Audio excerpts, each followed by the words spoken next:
सबसे पहले तो आपको मैं बता दूं कि जो जलसा है उसने नींदें हराम की हुई हैं हुकूमत की, क्योंकि लाहौर में जिस तरह का बंदोबस्त किया गया था, जो इंतजामात थे, उनको देखकर ये अंदाज़ा लगाया जा रहा था हुकूमत की जानिब से ख़ास तौर पे कि लोग निकल ही नहीं पाएंगे।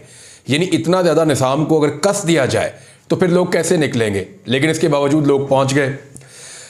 यहाँ तक कि जगह जगह रुकावटें डाली गई, बैरियर्स लगाए गए, जगह जगह के ऊपर खारदार तारें बिछाई गई, कंटेनर्स खड़े किए गए, लोग बेचारे सड़कें क्रॉस करते, नाले क्रॉस करते। अब आज मनाजिर आ रहे हैं कि लोग किस तरह जलसागाह में पहुंचे हैं। यानी लोगों को पूरी एक मश्क करवाई गई है जलसागाह में आने के लिए। आम आदमी तो जा ही नहीं सकता था।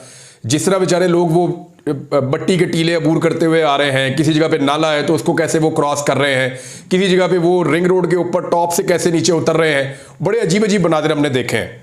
ये एक्सपेक्ट नहीं कर पा रही थी बाकी पॉलिटिकल पार्टीज, लेकिन मियां नवाज शरीफ साहब के लिए सोचने के लिए चंद बातें हैं।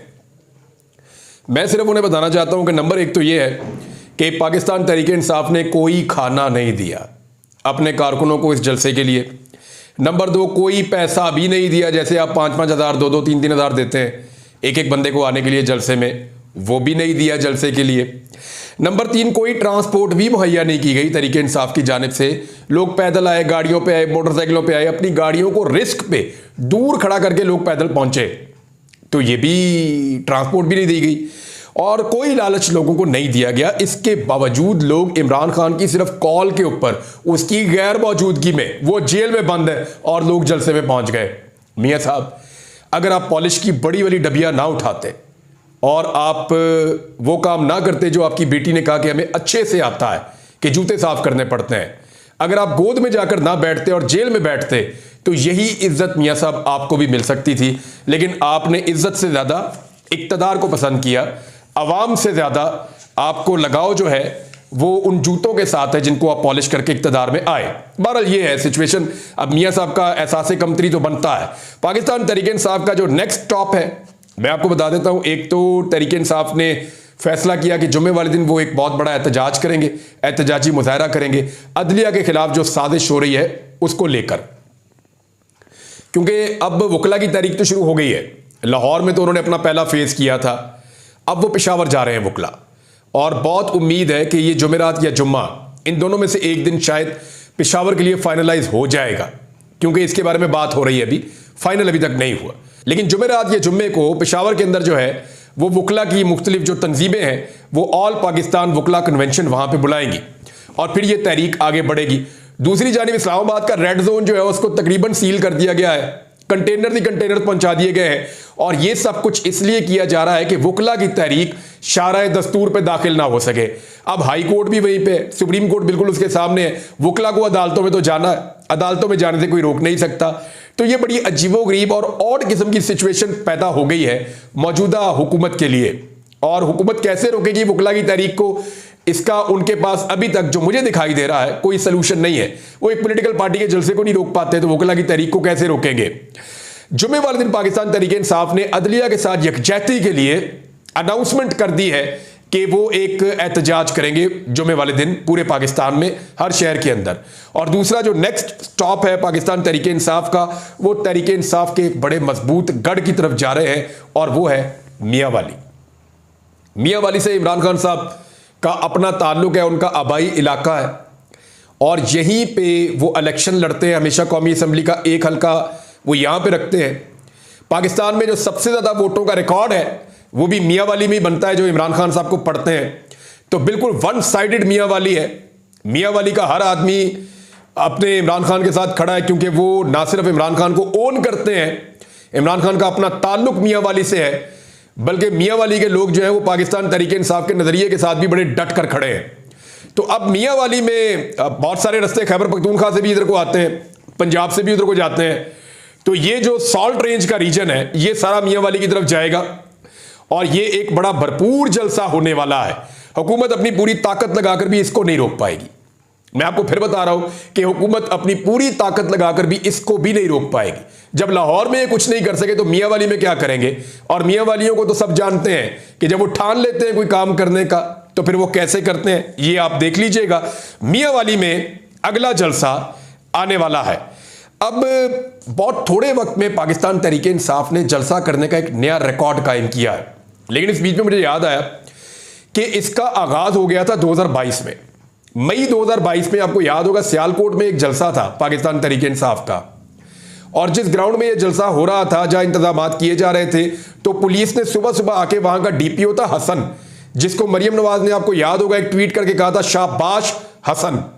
जब हसन ने पूरा निज़ाम उखेड़ दिया, मशीनें लाकर जलसागाह की सारी चीजें तोड़ दी, पाइप उखेड़ दिए, स्टेज उखेड़ दिया सुबह सुबह, तो ये सारा कुछ हसन ने किया था।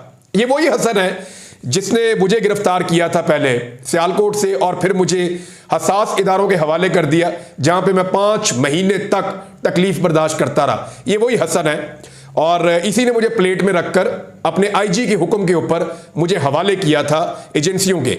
बहरहाल ये जो हसन है, इसको शाबाश दी थी मरियम नवाज ने। तो उस दिन पाकिस्तान तहरीक इंसाफ ने 8 घंटे में एक नया जलसा किया था, डार बरादरान ने अपनी फैक्ट्री के अंदर किया था। तो मुझे याद है कि मैं कई किलोमीटर पैदल चल के गया था, इतनी दुनिया इकट्ठी हो गई थी, इतनी बड़ी तादाद में लोग आए थे। तो तहरीक इंसाफ की ट्रेनिंग बड़ी अच्छी हो रही है इन सारे हालात में। अच्छा जी, अब एक और चीज है, इमरान खान साहब के खिलाफ एक नया प्रोपेगेंडा लॉन्च किया गया, और वो प्रोपेगेंडा ये है कि इमरान खान यहूदियों का एजेंट है। यानी पाकिस्तान में कोई ऐसा कार्ड नहीं बचा जो इमरान खान के खिलाफ इस निज़ाम ने इस्तेमाल ना किया हो। मैं आपको वो कार्ड गिन के बताता हूं जितने मुझे याद हैं। लिसानियत का कार्ड इमरान खान के खिलाफ इस्तेमाल हुआ, औरत कार्ड इमरान खान के खिलाफ बार बार इस्तेमाल हुआ, सुबाइयत का कार्ड इमरान खान के खिलाफ बार बार इस्तेमाल हुआ, मजहब का कार्ड इमरान खान पे बार बार और इस तरह इस्तेमाल हुआ कि उनके ऊपर गोलियां तक चलवा दी, दहशतगर्दी का कार्ड यह भी इमरान खान के खिलाफ इस्तेमाल हुआ, यहूदी एजेंट होने का कार्ड यह भी इमरान खान के खिलाफ इस्तेमाल हुआ, गद्दारी और बगावत का कार्ड यह भी इमरान खान के खिलाफ इस्तेमाल किया गया, मुल्क दुश्मनी का कार्ड यह भी इमरान खान के खिलाफ इस्तेमाल किया गया, फौज दुश्मनी का कार्ड यह भी इमरान खान के खिलाफ इस्तेमाल किया गया, तालिबान का कार्ड इमरान खान के खिलाफ इस्तेमाल किया गया, लिबरल होने का कार्ड इमरान खान के खिलाफ इस्तेमाल किया गया, गैर जमहूरी होने का कार्ड इमरान खान के खिलाफ इस्तेमाल किया गया। यानी कोई ऐसा कार्ड पाकिस्तान में मौजूद नहीं है जो पाकिस्तान के निजाम ने इमरान खान के खिलाफ इस्तेमाल ना किया हो। लेकिन पाकिस्तानियों ने इमरान खान को अपनी जिद बना लिया है, वो मानते ही नहीं है, वो तस्लीम नहीं करते। अभी जेरूसलम पोस्ट के अंदर एक खबर छपी है, और खबर तो नहीं है, एक आर्टिकल है, एक तज्जिया एक शख्स का, और उसका नाम है, जिस शख्स ने ये लिखा है, हैरी रिचर। उसने ये तज्जिया छापा, और उसके अंदर वो ये कह रहा है कि इसराइल का बड़ा लंबा अरसा हो गया है, किसी नए मुल्क ने इसराइल को तस्लीम नहीं किया। मुसलमान ममालिक और अरब ममालिक इसराइल को तस्लीम पहले कर रहे थे। डोनाल्ड ट्रंप के दौर में एक डील ऑफ द सेंचुरी हुई थी। ये तस्वीर अगर आप देखें तो ये जो मेन आर्टिकल के ऊपर तस्वीर लगी हुई है, ये डील ऑफ द सेंचुरी है। यहाँ पे एक तरफ डोनाल्ड ट्रंप खड़ा है, उसके साथ नेतन्याहू इसराइली वजीर आजम है, और एक तरफ बहरीन का वजीर खारजा और एक तरफ यूएई का वजीर खारजा है। तो इन दो मुल्कों ने इसराइल को तस्लीम किया था, इसराइल के साथ हालात को नॉर्मलाइज किया था, तो इसको डील ऑफ द सेंचुरी कहते हैं। डोनाल्ड ट्रंप ने गालिबन इसका नाम दिया था। अब वो ये कह रहे हैं कि डोनाल्ड ट्रंप क्योंकि अमेरिका में इलेक्शन जीतकर वापस आने वाला है, तो दोबारा मुसलमान मुल्क इसराइल को तस्लीम करना शुरू हो जाएंगे। ये है एक्चुअल आर्टिकल, और उसमें वो ये कह रहा है कि इसराइल की नजरें या जो तवज्जो है वो दो मुल्कों की तरफ होनी चाहिए, जिनमें एक पाकिस्तान है और एक इंडोनेशिया है। ये दोनों वो ममालिक हैं जिनकी आबादी बहुत बड़ी है। मुसलमानों की आबादी में बड़ी बड़ी जो आबादी है वो इन दो मुल्कों के हवाले से है। इसमें इंडिया का तस्करा भी है, बाकी ममालिक का तस्करा भी है, ट्रंप का भी है।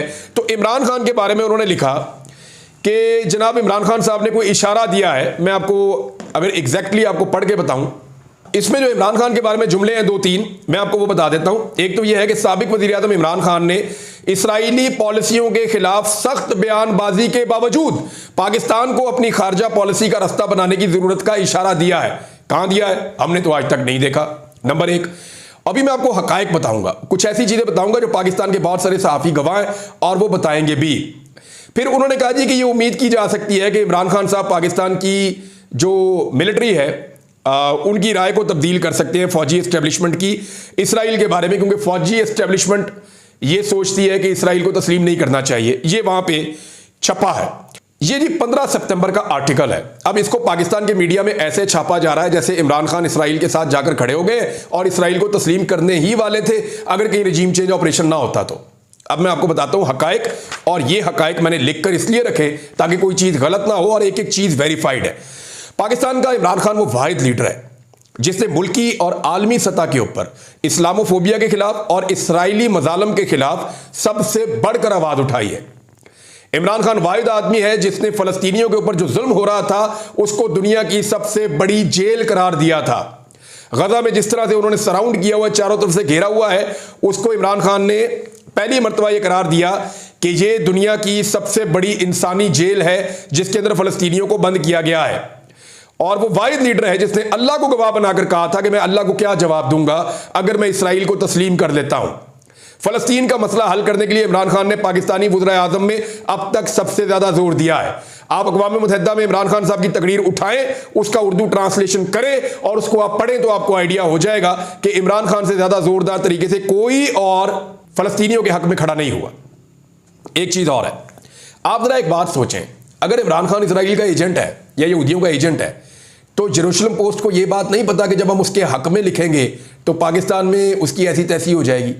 वो तो अपने एसेट को कभी भी एक्सपोज नहीं करेंगे, दुनिया को पता नहीं चलने देंगे कि उनका एसेट कौन है। हाँ, इमरान खान की क्योंकि उनके साथ एक मुखालफत है तो इसलिए वो इमरान खान को पॉलिटिकली डैमेज करने के लिए ये कर सकते हैं। जो लोग आज जेरूशलम पोस्ट की गवाहियां दे रहे हैं या वो ये कह रहे हैं कि जेरूशलम पोस्ट ने जो लिखा या वो जो आर्टिकल उसके अंदर छपा उसमें जिस बंदे के जो ख्यालात हैं वो इमरान खान के बारे में बिल्कुल दुरुस्त हैं, तो उनको ये भी बताना चाहता हूं मैं कि जब मासूम फलस्तीनी शहीद होते हैं ना तो जेरूशलम पोस्ट उनको दहशतगर्द कहता है और उन पर जो मजालिम होते हैं उनको दुरुस्त कार्रवाई करार देता है। अपनी आज़ादी के लिए जो लोग वहां पे फ़लस्तीन में खड़े होते हैं या जहाद करते हैं उनको आलमी दहशतगर्द करार देता है जेरूशलम पोस्ट। मासूम बच्चों पर, अस्पतालों पर, स्कूलों पर और पनाहगज़ीन की बस्तियों के ऊपर जब अटैक होता है या बमबारी होती है तो उसको भी जवाब फराहम करता है जेरूशलम पोस्ट। तो अगर आप गवाही दे रहे हैं जेरूशलम पोस्ट की तो ये चीज़ें भी आप अपने ज़हन में रख लें कि आप किसके हक में गवाही दे रहे हैं। पाकिस्तानी बेवकूफ़ तो नहीं है ना, पाकिस्तानियों को पता है कि कौन कहाँ खड़ा है और इमरान खान ने कितनी आवाज़ उठाई फ़लस्तीनियों के हक में और इसराइली मज़ालम के खिलाफ। ये एक हकीकत है और इससे आप भाग नहीं सकते। इमरान खान ने इस्लामोफोबिया के ऊपर इतनी आवाज़ उठाई कि आज इस्लामोफोबिया के बारे में जो आलमी दिन मनाया जाता है वो इमरान खान साहब ने ये कोशिशें की और उसी निस्बत से वो आलमी दिन मनाया जाता है। इसराइली ये बात बहुत अच्छी तरह जानते हैं कि जो आदमी भी पाकिस्तान में इसराइल की हमायत करेगा वो पाकिस्तान में अपनी मकबूलियत खो देगा और इसराइली अखबारात जिस आदमी की इसराइल में हमायत करेंगे वो आदमी भी पाकिस्तान में अपनी मकबूलियत खो देगा। आप सोचिए कि इस अहम मौके के ऊपर इसराइल के अंदर, इसराइली अखबार के अंदर इमरान खान के बारे में ये जुमले लिखने का मकसद क्या है? ये सिर्फ और सिर्फ हुकूमत को चारा फराहम करना है, क्योंकि हुकूमत बेचारी हो चुकी है, हुकूमत के पास कोई चारा नहीं है, कोई रास्ता नहीं बचा इमरान खान से बचें कैसे। तो अब ये एक कार्ड दोबारा उनको दिया गया है कि इसको इस्तेमाल कर लो। इमरान खान को उसकी शोहरत को नुकसान पहुंचाने के लिए और मौजूदा रजीम को ऑक्सीजन फराहम करने के लिए ये उनकी हमदर्दी के तौर पे किया गया है और वो इसको ऐसे ही इस्तेमाल कर रहे हैं। अब मैं आपको बताता हूं कि वो कौन था। यानी इमरान खान साहब का तो बड़ी वजाहत के साथ हमने ऑफ द रिकॉर्ड पूछा, ऑन द रिकॉर्ड पूछा, बार बार उनसे बात की। उन्होंने ये भी बताया कि मेरे ऊपर दबाव भी आता है मुसलमान मुल्कों से, लेकिन मैं कभी भी इसराइल को तस्लीम नहीं करूंगा। फलस्तीनियों को उनका हक मिलना चाहिए। जब तक फलस्तीनियों को उनका हक नहीं दिलवा देंगे तब तक हम कोई इस बारे में सोच भी नहीं सकते। ये इमरान खान साहब का कहना था। अब उस दौर में जनरल बाजवा जब मिलते थे बासर अफराद से या सहाफ़ियों से तो वो क्या कहते थे, सहाफ़ी पहले ही बता चुके हैं। वो बार बार कहते थे कि इसराइल के साथ नॉर्मलाइजेशन अगर अरब ममालिक कर रहे हैं तो हम क्यों नहीं कर सकते। जनरल बाजवा बार बार ये कहते थे कि आप जाएं, जाकर इसके ऊपर पब्लिकली बात तो करें, इस बहस को तो पाकिस्तान में शुरू करवाएं कि जनाब इसराइल और पाकिस्तान के ताल्लुकात क्यों नॉर्मलाइज नहीं हो सकते। जनरल बाजवा सहाफ़ियों को बिठा के लेक्चर्स देते थे। एक दफ़ा मैं भी वहां पे मौजूद था। दो चीज़ों के ऊपर, एक वो ये कहते थे कि जनाब इसराइल के साथ नॉर्मलाइजेशन को पाकिस्तान को बहस करनी चाहिए, जब अरब ममालिक कर रहे हैं तो हम क्यों नहीं कर रहे, हमें भी अपने बारे में सोचना चाहिए, हमें बहुत फायदा हो सकता है। ये बात इस आर्टिकल में भी लिखी गई है जो जनरल बाजवा साहब करते थे। लेकिन जनरल बाजवा का तस्करा तो कर नहीं रही ये आर्टिकल, क्यों नहीं कर रहा, जरा इसके बारे में आप सोचिएगा। वो जनरल बाजवा जो हमें बुलाकर कहते थे इसराइल के बारे में, उनके बारे में एक जुमला नहीं लिखा, और वो इमरान खान जो इसराइल के खिलाफ हमसे बात करता था उसके बारे में जुमले लिखती है। समझ आ रही है आपको? हामिद मीर साहब आपको गवाही देंगे, नसीम ज़ारा साहब आपको गवाही देंगी, और बहुत सारे सहाफ़ी। मैं नाम लेके मुश्किल में नहीं डालना चाहता, ये दलेर लोग हैं, मैंने इसलिए इनके नाम ले लिए हैं। अरशद शरीफ जिंदा होते तो वो आपको गवाही देते। कुछ सहाफ़ियों ने मुझे टेलीफोन करके कहा कि हमारे ऊपर दबाव है कि हम इसराइल के साथ ताल्लुकात के बारे में प्रोग्राम करें, और मैंने कहा भाई प्रोग्राम ना कर देना, लोग आपका घर जला देंगे। यहां तक नौबत आ गई थी। तो ये तो जनरल बाजवा ने दो चीजें तो हमसे कही थी कि इंडिया के साथ कश्मीर को छोड़कर हमें मामलात नॉर्मलाइज करने चाहिए, कश्मीर को भी भूल जाएं। और दूसरा, जनरल बाजवा ने कहा था कि इसराइल को अगर अरब ममालिक तस्लीम कर रहे हैं तो क्यों ना हम भी इस तरफ कोई रास्ता बनाएं और इस तरफ सोचना शुरू करें और आप टीवी चैनल पर जाके इसके ऊपर बहस करें। तो ये तो जनरल बाजवा कहते थे। इमरान खान ने तो बिल्कुल ये बारे में बात नहीं की थी, बल्कि वो कैटेगोरिकली कहते थे कि मैं कभी भी इसराइल को तस्लीम नहीं करूंगा, फलस्तीनियों को पहले उनका हक मिलना चाहिए। नाज़रीन, कुछ और गवाहियां भी आ रही हैं। पीएमएलएन के बहुत सारे लोग अब ये बताना शुरू हो गए हैं कि हमें तो पता ही नहीं था कि आईनी तरमीम में क्या लिखा हुआ है, हमसे तो किसी ने शेयर ही नहीं किया था। सीनियर रहनुमा हैं और कैसर अहमद शेख साहब, ये मेंबर कौमी असम्बली हैं पीएमएलएन के, और ये भी कह रहे हैं जी मुझे तो कुछ पता नहीं था कि क्या तरमीम आ रही है, हमें तो बुला के उन्होंने बैठा दिया कि जी आपने वोट डालना है। और जो गवर्नर पंजाब है वो भी अब मुस्लिम लीग नून पर बहुत तनकीद कर रहे हैं क्योंकि पीपल्स पार्टी अपनी जान छुड़ाना चाहती है। उन्होंने कहा जी कि वज़ीर आज़म को क्या पड़ी है कि जजों की सिलेक्शन करते फिरें, होश के नाखून लें, चीजें मेरिट पर चलने दें, कोई मेरिट पर चीफ जस्टिस बनता है तो बनने दें, जाने वाले को जाने दें। लेकिन ये इतला मेरे पास है कि अगले 20 से 25 दिन के अंदर दोबारा भरपूर कोशिश की जाएगी और आईनी तरमीम को पास करवाने के लिए ये हुकूमत किसी भी लेवल तक जाएगी और इनको हर लेवल पे सहूलतकारी भी दी जाएगी। और इसमें सुप्रीम कोर्ट ऑफ पाकिस्तान का काजी फायद ईसा साहब का बड़ा इंपॉर्टेंट रोल होगा। अब देखना यह है कि पाकिस्तान तहरीक इंसाफ इसको कैसे रोकती है। कुछ बड़ी अहम चीजें मुझे आपके साथ शेयर करनी है, लेकिन नेक्स्ट वीलॉग में कुछ अदाद शुमार भी हैं। लेकिन अब तक के लिए इतना ही। अपना ख्याल रखिएगा, अपने चैनल का भी। अल्लाह हाफिज।